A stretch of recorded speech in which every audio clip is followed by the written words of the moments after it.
হাক্কুল মুসলিমি আলাল মুসলিমি সিত্তুন। নবীজির ভাষায় নবীজি শেখাচ্ছেন, উম্মাত তোমরা মুসলিম, এক ভাই আরেক ভাইয়ের প্রতি আরেক ভাইয়ের উপর 6টি হক রয়েছে। সুবহানাল্লাহ বলেন। আবার নবী করিম সাল্লাল্লাহু আলাইহি ওয়াসাল্লাম শেখাচ্ছেন এগুলো ওয়াজিব। যদি কোনো ব্যক্তি ওয়াজিব তরক করে সে কবিরা গুনাহগার হয়ে যায়। আমরা সবাই জানি। উম্মাত তোমাদের মধ্যে আমি এই ওয়াজিব দান করে দিলাম, তোমরা পালন করবা। ইয়া রাসূলুল্লাহ, তরক করলে গুনাহগার, পালন করলে কি হবে? এই প্রত্যেকটা হক যদি তুমি পালন করে করে জীবন কাটাতে পারো, তাহলে হক আদায়কারী একজন প্রকৃত মুসলিম হিসেবে আল্লাহ তাআলা তোমাকে কবুল করে নেবে। সুবহানাল্লাহ। প্যারে হাজিরিন, সর্বপ্রথম হক নবী করিম সাল্লাল্লাহু আলাইহি ওয়াসাল্লাম বলছেন, ইযা ইসতানসাহাকা ফানসাহ লাহু।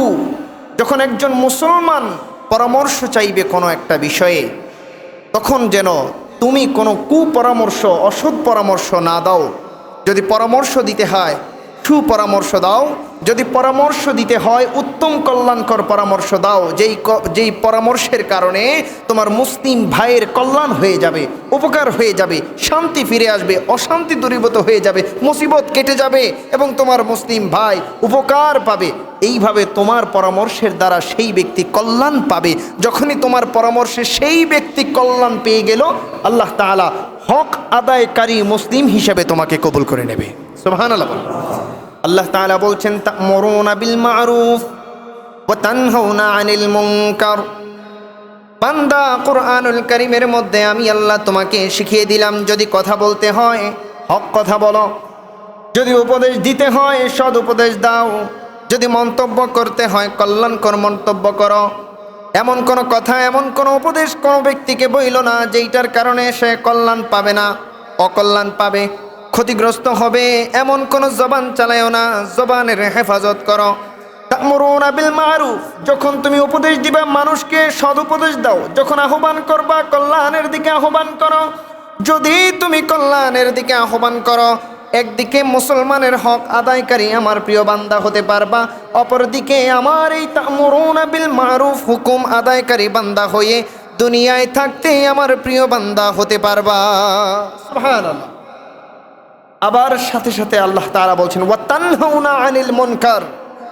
বান্দা, মনে রাখো, তুমি যে নেক কাজ করবা, সৎ উপদেশ দিবা, সৎ পথে মানুষকে আহ্বান করবা, সাথে সাথে অসৎ পথ থেকে মানুষকে দূরীভূত করারও চেষ্টা করবা, মানুষকে বুঝাবা, শেখাবা। যেই পথে কল্যাণ নেই, আল্লাহর সন্তুষ্টি নেই, সেই পথ থেকে নিজেও সরে থাকবা, পরিবারকেও সরায় রাখবা, মানুষকেও সরায় রাখবা, উম্মাহকেও সরানোর চেষ্টা করবা।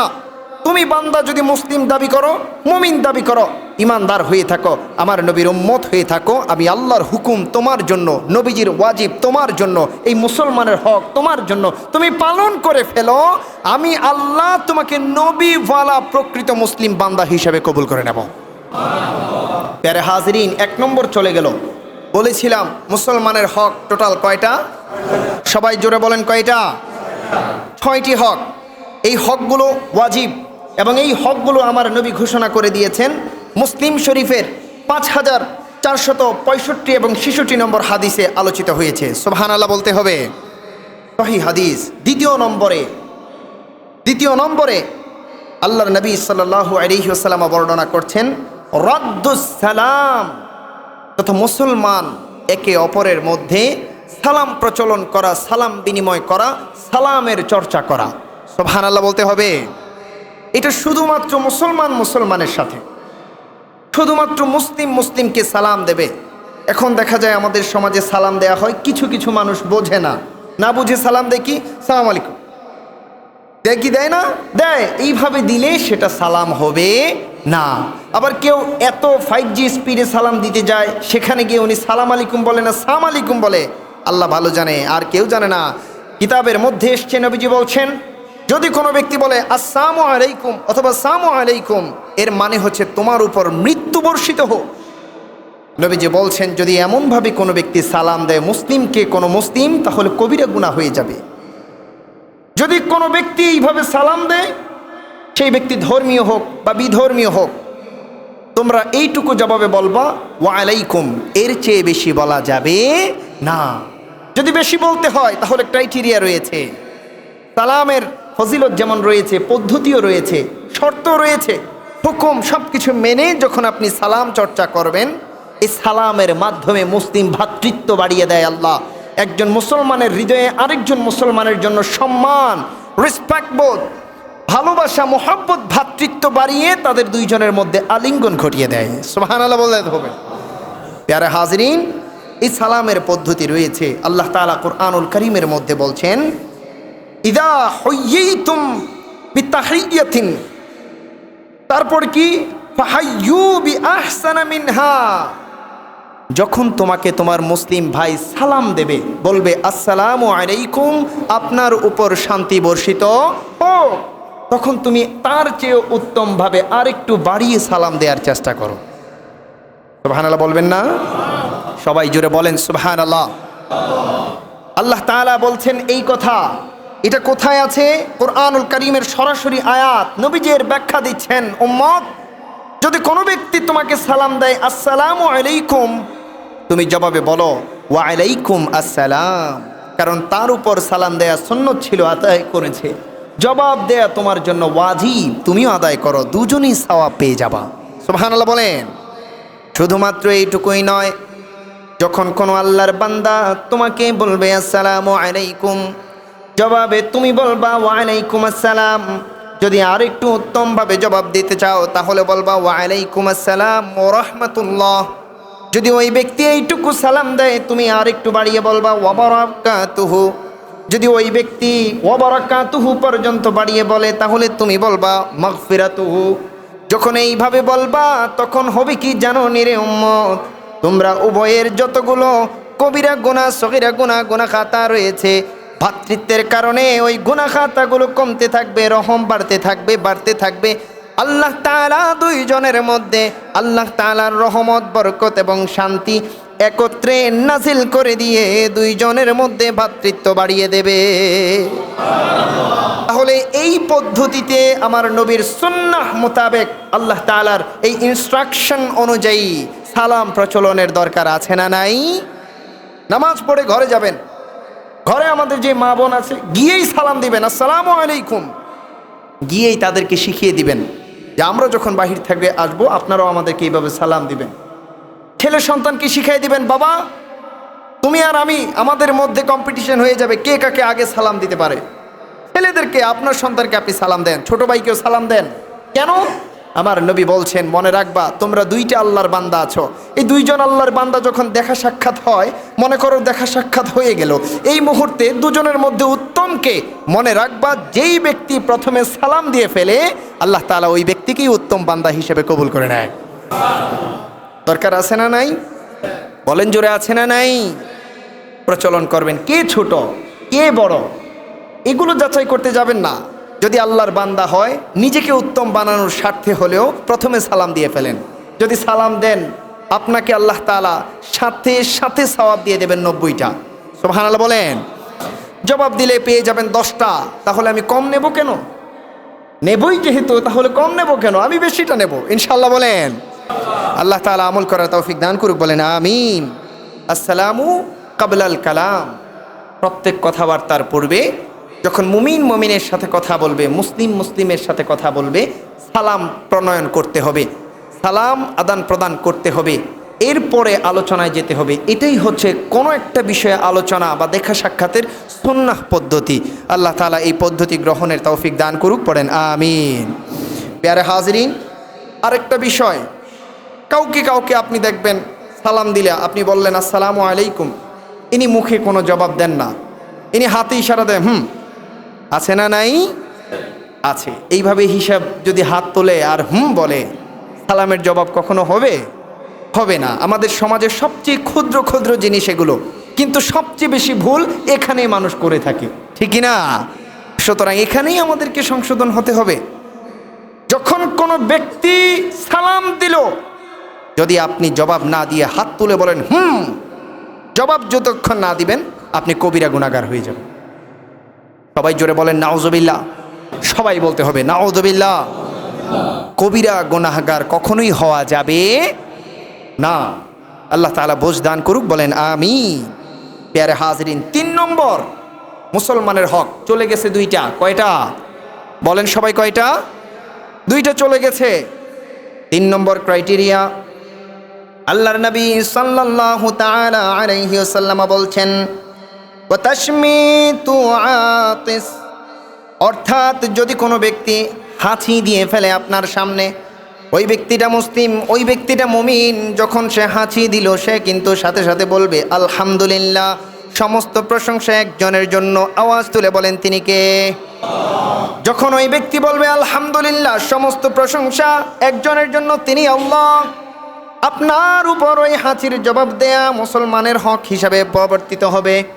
আপনার উপর ওয়াজিব হয়ে যাবে তার জবাব দেয়া। আপনিও বলতে হবে তার উদ্দেশ্যে ইয়ারহামুকাল্লাহ, তুমি বলছো সমস্ত প্রশংসা আল্লাহর জন্য, আমি জবাব দিলাম ইয়ারহামুকাল্লাহ। এই কথা বলার কারণে, হাঁচির ওসিলায়, হাঁচির কারণে আল্লাহ তাআলার রহম তোমার উপর বর্ষিত হোক। সুবহানাল্লাহ। ইয়ারহামুকাল্লাহ, আল্লাহ তাআলা তোমাকে রহম করুক, তোমার উপর আল্লাহর রহমত বর্ষিত হোক। আমিন বলেন। চিন্তা করে দেখেন আমাদের ধর্ম, আলহামদুলিল্লাহ, আমাদের ধর্ম ব্যবস্থা, ভ্রাতৃত্ব ব্যবস্থা, আমাদের চলাফেরার সুন্নাহ পদ্ধতি কত পবিত্র, কত উত্তম। প্রত্যেকটা জায়গায় জায়গায় আল্লাহর প্রশংসা জড়িত রয়েছে, প্রত্যেকটা জায়গায় জায়গায় সওয়াব জড়িত রয়েছে, প্রত্যেকটা জায়গায় জায়গায় এক মুসলিম ভাই আরেক মুসলিম ভাইয়ের জন্য দোয়া করা, শুভকামনা জানানোর অধ্যায় রয়েছে। সুবহানাল্লাহ বলেন। প্যারে হাজরিন, যখন আপনি দেখবেন কাউকে হাসি দিচ্ছে, সে বলবে আলহামদুলিল্লাহ, আপনি বলবেন ইয়ারহামুকাল্লাহ, সে আবার জবাবে আপনাকে বলবে ইয়াহদিকুমুল্লাহু ওয়া ইউসলিহ বালাকুম। সুবহানাল্লাহ বলেন।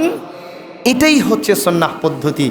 প্রত্যেকটা ধাপে ধাপে জীবনের প্রতিটি মুহূর্তে মুহূর্তে আপনি যদি সুন্নাহ পদ্ধতি অবলম্বন করতে পারেন, আমার নবী বলছেন যেই ব্যক্তি দুনিয়ার মধ্যে থাকতে তার জীবনে আমার সুন্নতকে জিন্দা রাখবে, আমার সুন্নতকে আঁকড়ে ধরে চলাফেরা করবে, জীবন কাটাবে, আমি নবী পৃথিবীতে থাকতে ঘোষণা করে সার্টিফাইড করে দিয়ে গেলাম, কিয়ামতের মাঠে গেলেই তোমরা দেখবা আমার ওই উম্মত যে সুন্নতকে আঁকড়ে ধরেছিল, ওই কিয়ামতের মাঠে সে আমার পাশে দাঁড়ানো থাকবে।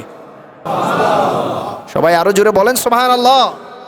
আমার নবীর একটা সুন্নতকেও যেই ব্যক্তি জিন্দা রাখবে, নবীজি বলেছেন আমার এই উম্মতের হাসর নাসর আমি রাসূলের সাথে হবে।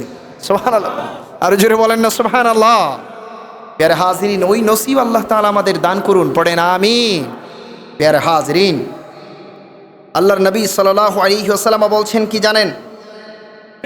তিনি বলছেন 4 নম্বর ক্রাইটেরিয়া, 4 নম্বর হক তোমার উপর আমার উম্মত, মনে রেখো, ওয়া ইজাবাতুদ দাওয়া। যখন তোমাকে কোনো কল্যাণের জন্য, ভালো কাজের জন্য, উত্তম কোনো কিছুর উদ্দেশ্যে আমার কোনো উম্মত আহ্বান করবে, তুমি যদি আমার উম্মত হয়ে থাকো, তোমার উপর ওয়াজিব ওই আহ্বানে সাড়া দেয়া। সুবহানাল্লাহ বলেন। তুমি সেই আহ্বানে সাড়া দিবা, তার ডাকে সাড়া দিয়ে তার প্রস্তাব গ্রহণ করবা, ওই কাজের মধ্যে শরীক হবা, সেও কল্যাণ পাবে, তুমিও পাবা। এক ভাই কল্যাণের আহ্বান করেছে, আরেক ভাই কল্যাণের গ্রহণ করেছে, উভয়ে কল্যাণভুক্ত হয়ে আল্লাহ তাআলার প্রিয় বান্দা হয়ে যাবা। সুবহানাল্লাহ বলেন। শুধুমাত্র এইটুকুই নয়, আবু দাউদ শরীফের 5129 নম্বর হাদিস, আমার নবী বলছেন মান দাল্লা আলা খায়র ফালাহু মিসলু আজরিন ফাইলিহ। অর্থাৎ যদি কোনো ব্যক্তি কল্যাণের জন্য কোনো ব্যক্তিকে ডাকে, আপনি অন্য আরেকটা ব্যক্তিকে বললেন চলো ভাই নামাজের মধ্যে, নামাজের সময় হয়েছে, নামাজ পড়ব, আপনি নিজেও পড়লেন, ওই ব্যক্তিকেও ডাইকে আনলেন, ওই ব্যক্তি একবার নামাজ পড়ার কারণে একবার সওয়াব পেয়েছে, কিন্তু আপনিও একবার নামাজ পড়েছেন, তারপরেও আপনার আমলনামায় ডেকে আনার কারণে ওই ব্যক্তি যেমন সওয়াব পেয়েছে সেই সওয়াবটাও দেয়া হবে, আপনি যেই নামাজটা পড়েছেন এই সওয়াবটাও দেয়া হবে। তার মানে হলো আপনি যেই আমলের জন্য, ভালো কাজের জন্য ব্যক্তিটাকে ডেকে এনেছেন, আল্লাহ তাআলা আপনাকেও সেই সওয়াবটুকু দান করে দেবেন। যেই ভালো কাজ আপনার কারণে হবে, আপনি যদি ইশারা দিয়ে ওইটা করান, ওইটার সওয়াব আল্লাহ আপনার আমলনামায় দান করে দেবে। ইয়াস, দিস ইজ ইসলাম। এটাই হচ্ছে আমার ইসলামের সৌন্দর্য। এটাই আমার আল্লাহ তাআলার মেহেরবানি। আমার আল্লাহ তাআলা এভাবেই বান্দাকে ধন্য করার জন্য প্রত্যেকটা পদে পদে, পয়েন্টে পয়েন্টে, ধাপে ধাপে হুকুম আহকাম কার্যক্রমে দৈনন্দিন জীবনে বিভিন্ন ধরনের ফ্যাসিলিটিস রেখে দিয়েছে। বান্দা তুমি সুন্নাহ মেনে মেনে জীবন কাটাও, হাদিস মেনে মেনে জীবন কাটাও, আমার কোরআনকে অনুসরণ করে করে জীবন কাটাও। এই ফিতনার জমানায়ও আমি আল্লাহ তোমার সিনাকে হেদায়াত দিয়ে সওয়াব দিয়ে ভরপুর করে দেব। এমন সওয়াব, এমন ফিতনার জমানায় সিকিউরিটি, সেফটি আমরা চাই কি চাই না? আল্লাহ তাআলা কবুল করুক, বলেন আমিন। প্যারে হাজিরিন, কিতাবের মধ্যে এসছে, কুরআনুল কারীমে আল্লাহ তাআলা বলছেন, ইয়া কওমানা, হে আমার কওম, আজিবু দাইয়াল্লাহ। যখন আল্লাহ তাআলার পথে কোনো ব্যক্তি আহ্বান করে তোমাকে, মুখ ফিরিয়ে নিও না, বরঞ্চ ওই আহ্বানের সাড়া দাও। দরকার আছে না নাই? তাহলে জোরে বলেন সুবহানাল্লাহ। এই কথা বলছেন কে? আল্লাহ তাআলা তার হাবিবকে শেখাচ্ছেন কোরআনের মধ্যে ইরশাদ করে করে, হে আমার কওম, হে আমার উম্মা, তোমাকে যদি কোনো ব্যক্তি আল্লাহর পথে ডাকে, মুখ ফিরিয়ে নিবা না। মুখ ফিরিয়ে নেয়া তোমার জন্য অস্বীকৃতি, অস্বীকারী। এই অস্বীকারীকে কুফরি বলা হয়। নাউজুবিল্লাহ বলেন। তোমার দায়িত্ব হলো, তোমার উপর লাজিম হলো সেটাকে অ্যাকসেপ্ট করা, এগিয়ে যাওয়া, গ্রহণ করে মেনে মেনে নিজেকে ধন্য করা, আল্লাহ তাআলার রহমত অর্জন করা, বারাকা অর্জন করা, সন্তুষ্টি অর্জন করা। যদি তোমাকে কেউ ডাকে, মুখ ফিরিয়ে নিতে পারবা না, গ্রহণ করতে হবে। গ্রহণ করলে কি হবে? আসো কোরআনের মধ্যে, কোরআন তোমাদেরকে জানিয়ে দিচ্ছে, ও আমিনু, বিশ্বাস করলা, গ্রহণ করলা, ও আমিনু বিহি, এরপরে কি, ইয়াগফিরু লাকুম মিন যুনুবিকুম, তোমাদের যত ধরনের গুনাহ খাতা আছে এই আহ্বান গ্রহণ করার সাথে সাথে আল্লাহ তাআলা ক্ষমা করে দেবে। আরো জোরে বলেন সুবহানাল্লাহ। গুনাহ খাতা কি একটা দুইটা না অসংখ্য? হিসাব আসেনি? হিসাব নাই, অসংখ্য গুনাহ খাতা, কোনো হিসাব নাই। কবিরা, সগীরা, সাগীরা, জানা অজানা, শিরকি, বেদাতি, নিফাকি, কত ধরনের ফিতনা ফাসাদি গুনাহ খাতা আছে না নাই? আল্লাহর কোরআন ঘোষণা দিচ্ছে, যখন আপনাকে কোনো ব্যক্তি আল্লাহর পথে ডাকে আর আপনি এগিয়ে যান, সেই আহ্বানকে সাড়া দিয়ে গ্রহণ করেন, আল্লাহ তাআলা আপনার সমস্ত গুনাহ খাতা মুহূর্তের মধ্যে ক্ষমা করে দেয়। প্যারে হাজিরিন, আল্লাহ তাআলা আমাদের সেই নসিব দান করুক, পড়েন আমিন। আরও আছে, ওয়ায়ুজিরকুম মিন আযাবিন আলীম। আল্লাহ তাআলার যেই 7টা জাহান্নাম আছে, ওইগুলো তো আখিরাতে গেলে, কিন্তু দুনিয়ায় থাকতে আল্লাহ তাআলা যেই আযাব দেয়, গজব দেয়, মুসিবত আসে মানুষের, আল্লাহ তাআলা বলছেন তোমার গুনাহ ক্ষমা করা হবে। শুধু এইটুকুই নয় রে বান্দা, সমস্ত আযাবিন আলীম, মহা মহা বিশাল বিশাল বড় যত মুসিবত আছে, আযাব গজব আছে, সবগুলা থেকে আল্লাহ তাআলা তোমাকে কুদরতি প্রোটেকশনে সেভ করে ফেলবে। প্যারে হাজিরিন, যদি আল্লাহ তাআলার এই কুদরতি প্রোটেকশনের সেফটি চান, তাহলে আল্লাহর পথে ডাকে আহ্বানে সাড়া দেওয়ার দরকার আছে না নাই? আল্লাহ তাআলা কবুল করুক, বলেন আমিন। প্যারে হাজিরিন, এরপরে নবীজি সাল্লাল্লাহু আলাইহি ওয়াসাল্লাম বলছেন, এইবার 5 নম্বর, ওয়াইয়ারাতুল মারিদ। যদি কোনো মুসলিম ব্যক্তি অসুস্থ হয়ে যায়, ওই ব্যক্তির খোঁজ খবর নেয়া, এটা মুসলমানের হক। যদি কোনো মুসলিম ব্যক্তি মুসিবতে পড়ে যায়, ওই ব্যক্তির মুসিবতে খোঁজ খবর নিয়ে যতটুকু সম্ভব সামর্থ্য অনুযায়ী তার শুভাকাঙ্ক্ষী হওয়া, এটা ওয়াজিব, মুসলমানের হক। নবী করিম সাল্লাল্লাহু আলাইহি ওয়াসাল্লাম অন্য হাদিসের মধ্যে বলছেন, যখনই তোমার মুসলিম ভাই এমন পরিস্থিতিতে পড়ে, তুমি যদি তার ওই অসুস্থ ব্যক্তির খোঁজ খবর রাখো, যদি সেবা করতে পারো, তোমাদের মধ্যে প্রতীয়মান হবে তোমরা মুসলিম ভাই, ভ্রাতৃত্ব রয়েছে, ভ্রাতৃত্বের কারণে আল্লাহ তাআলা দুনিয়া এবং আখিরাতে দুজনকেই আল্লাহর প্রিয় বান্দা হিসেবে কবুল করে নেবে। ইয়ারে হাজিরিন, আল্লাহ তাআলা আমাদের বোঝ দান করুক, বলেন আমিন। এরপরে নবী করিম সাল্লাল্লাহু আলাইহি ওয়াসাল্লাম সর্বশেষে বলছেন, ইত্তিবাউল জানাইজ। যদি কোনো মুসলিম ব্যক্তি ইন্তেকাল করে, তাহলে ওই ব্যক্তির জানাজায় অংশগ্রহণ করা, এটা ফরজে আইন নাকি ফরজে কেফায়া? ফরজে কেফায়া। যদি ফরজে আইন হতো, প্রত্যেককে বাধ্যতামূলক উপস্থিত থাকতে হতো। ফরজে কেফায়া হওয়ার কারণে যখন কিছু সংখ্যক আল্লাহর বান্দারা উপস্থিত হয়, আল্লাহ তাআলা বাকি সমগ্র মুসলিম বিশ্বের জন্য ওইটা আদায় হিসাবে কবুল করে নেয়। আর জুড়ে বলেন সুবহানাল্লাহ। ইসলামী বিধান, ধর্মের বিধান আমাদের কত সুন্দর বিধান, মাশাআল্লাহ, চমৎকার না? খুব চমৎকার। প্যারা হাজরিন, যখন আপনি কোনো ব্যক্তির জানাজার মধ্যে উপস্থিত হলেন, এমন না তার প্রতি আপনি দয়া করলেন, বরং আপনার প্রতি মুসলমানের যে হক রয়েছে ওই হক আদায় করে দিলেন। আপনি যখন হক আদায় করে দিলেন, আল্লাহর কাঠগড়ায় আপনাকে দাঁড়াতে হবে না। যারা হক আদায় করেনি তারা দাঁড়িয়ে যাবে, কিন্তু আপনার হক আদায় হয়ে যাওয়ার কারণে আপনি দাঁড়াতে হবে না। তখন কি হবে জানেন? কিয়ামতের মাঠে আপনি গিয়ে দেখবেন এই 6টা মুসলমানের হক আদায় করে নাই এমন অসংখ্য বান্দা মুসলিম, কিন্তু প্রখর রোদ ওই উত্তপ্ত মরুভূমির মধ্যে থরথর করে কাঁপছে আর বলছে ইয়া নাফসি ইয়া নাফসি। নাউজুবিল্লাহ বলেন, সবাই জোরে বলতে হবে নাউজুবিল্লাহ। আর আল্লাহ তাআলা এমন কিছু নাখান্দার নাচিজ, এমন কিছু পাপিষ্ঠ বান্দাকে নিয়ে ছায়ার নিচে বসিয়ে রাখবে।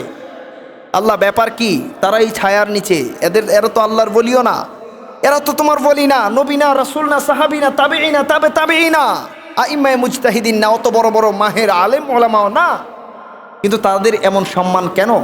গাইবি থেকে আওয়াজ ছুটে আসবে, বান্দা দুনিয়ার মধ্যে আমার নবী 6টা হক বর্ণনা করেছিল, মুসলমানের প্রতি মুসলমানের ওয়াজিব করে দিয়েছিল।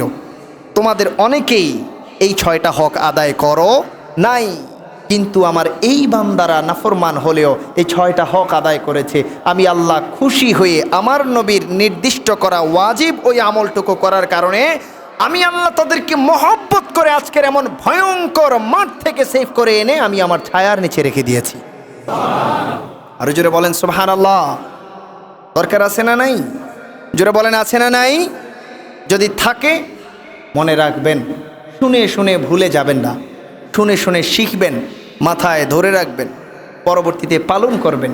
যখন আপনার এইভাবে শেখা আর পালন করা একত্রে হবে, আপনি শিখা যে অর্জন করা ফরজ ওইটাও আদায় করলেন, আমল করা যেটা ওয়াজিব এইটাও আমল করলেন। আপনার দুই দিকের আমল থাকার কারণে আল্লাহ তাআলা আপনার ঠিকানা লিখে দেবে মুসলিমিনের অন্তর্ভুক্ত। দেখা যাবে কবরে, হাসরে, ফুলসিরাতে, মিজানে, যখনই আপনার কঠিন সময় হবে তখনই আমার আল্লাহ তাআলা আপনাকে রহমত দান করে দেবে। আমার প্যারে মুসলিয়ানি কারাম, আপনাদের সবাইকে আল্লাহ তাআলা এই প্রত্যেকটা হক আদায় করে করে জীবন চলার মতো এমন নসিব দান করুক, বলেন আমিন। আল্লাহ তাআলা আমাদের সবাইকে সমস্ত পাপ থেকে মুক্তি দিয়ে হিদায়াত দিয়ে আমাদের সিনাটাকে ভরপুর করে দিক, বলেন আমিন। আমাদের জানা অজানা অসংখ্য অগণিত গুনাহ খাতা রয়েছে, কিন্তু এই জুমার খাতিরে হলেও, এই হকের খাতিরে হলেও আমাদেরকে প্রকৃত আল্লাহওয়ালা মুসলিম বান্দা এবং নবীজি সাল্লাল্লাহু আলাইহি ওয়াসাল্লাম আর প্রকৃত উম্মত হিসেবে কবুল করে নিন। উচ্চস্বরে বলেন আমিন।